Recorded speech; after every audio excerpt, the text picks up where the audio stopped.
Ito ang aming lupain. Hindi kayo makakaalipin dito. Sa Mactan, kami ang magtatanggol.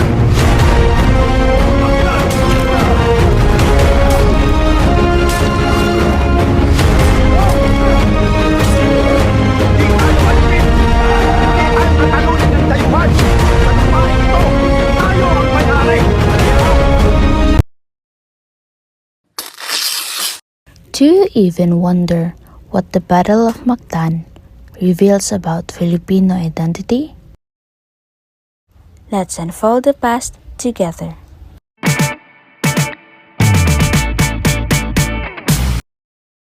Good day, everyone! So now, we're going to discuss about what are the happenings and the Battle of Mactan. So first, let us introduce ourselves first. I am Leon Pigawan.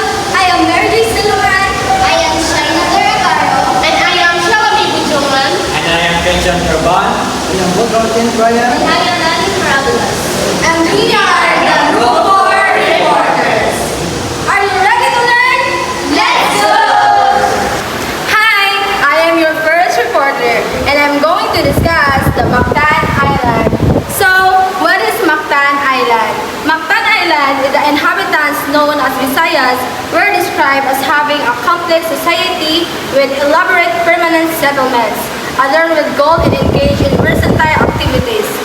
They possess their own weapons for defense and aggression, and their raiding exploits were legendary, contributing to a cultural system of social prestige and wealth distribution. At the time of Magellan's arrival, there were at least 15 separate chiefdoms in the surrounding archipelago, each with 30 to 100 families, some temporary and others permanent. So the island geography, with rocky outcroppings and coral near the beach, prevented Magellan's ships from providing close fire support, giving Lapu-Lapu's forces a significant advantage. So now, do you want to know who are the characters involved in the Battle of Mactan? Stay tuned! Thank you for staying. So now, let's talk about Lapu-Lapu. Lapu-Lapu was born in 1491 in Mactan. Lapu-Lapu was a dato or chieftain in Mactan that now is located in Cebu. And he is widely celebrated as the first Filipino hero, the man who stood up to colonial forces and won. On April 27, 1521, Portuguese explorer Ferdinand Magellan, sailing under the Spanish flag, tried to force Lapu-Lapu to submit to Spanish rule, and Magellan had already allied with Jaha, Humambon, and Cebu. Cebu converted many locals and Christianity, but Lapu-Lapu was refused. So now, I am going to introduce to you the second chieftain of Mactan, named Raha Humabon. So Raha Humabon, he was the ruler of Cebu when Ferdinand Magellan arrived in the Philippines in 1521. He welcomed Magellan, converted to Christianity, along with his wife and his followers, and allied with the Spaniards. He allied with the Magellan, eventually led to conflict with Lapu-Lapu for existing Spanish influence. At ngayon naman ay ating tatalakayin ay ang Trinidad. Ang Trinidad ay isa sa mga barko na pinangunahan ni Ferdinand Magellan sa kaniyang ekspedisyon noong 1519.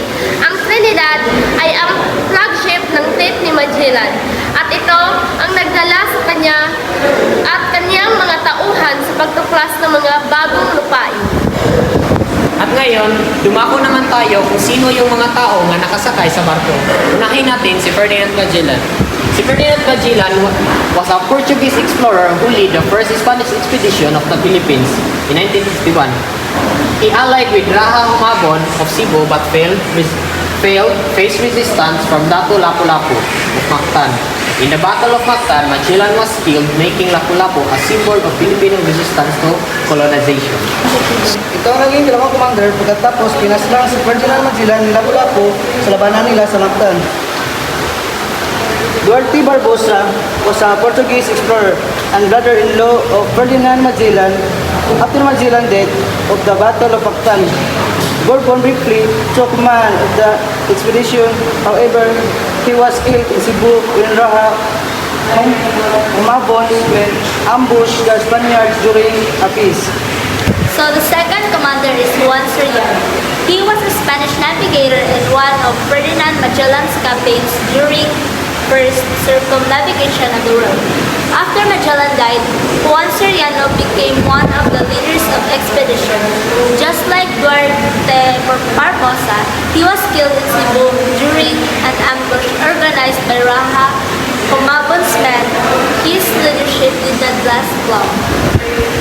Hello everyone, I am going to discuss to you about the happenings in the Mactan battle. So first, have you ever questioned and think that what are the roots and what are the main reason why that certain battle occurred and where and when that happened? So first, the Battle of Mactan occurred on April 27, 1521 at the Mactan Islands in the Philippines.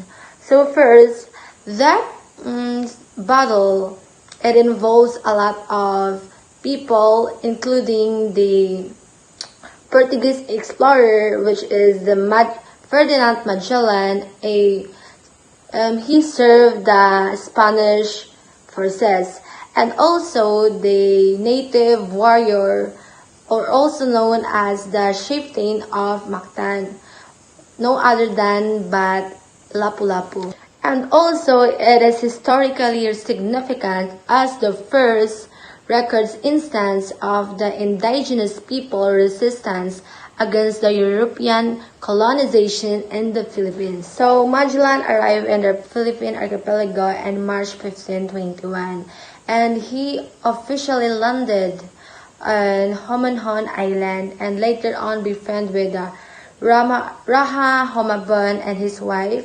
and that couple or that partner converted into Catholicism.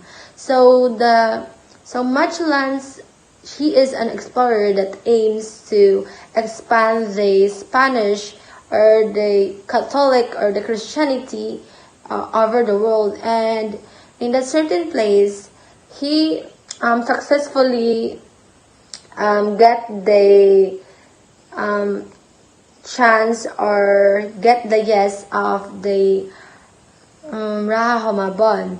But unfortunately, from all the chieftains, from all of those chieftains, a lot complied, but except for Lapu-Lapu, he didn't get the yes from him because Lapu-Lapu don't want to be part of those Spanish things.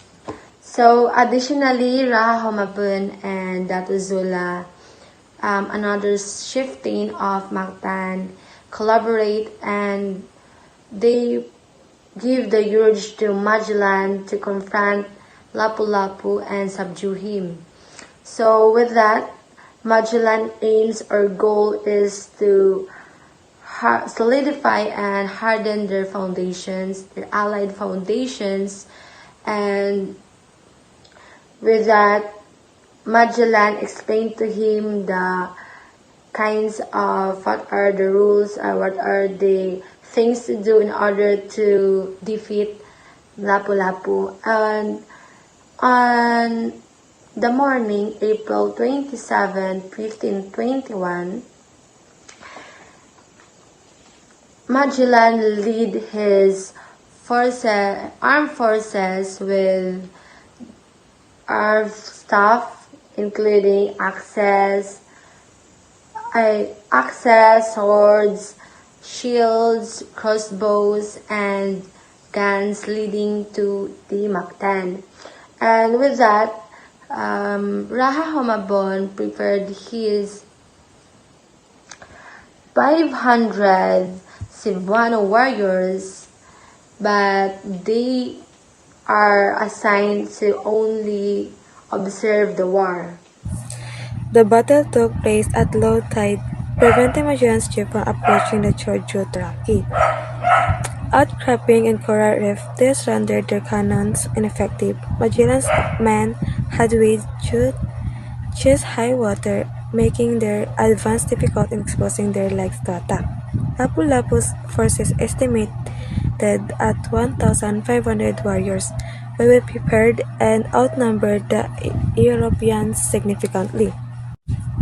Lapu-Lapu warriors employed a barrage of ranged weapons, including arrows, iron-tipped bamboo spears, and stone.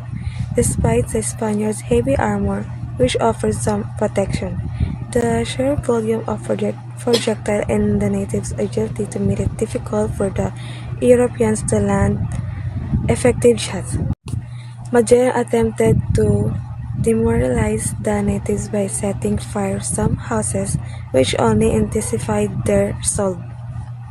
Magellan was wounded by a poisoned arrow in his right leg, and later by a large native and sword, likely a companion, in his left leg, causing him to fall.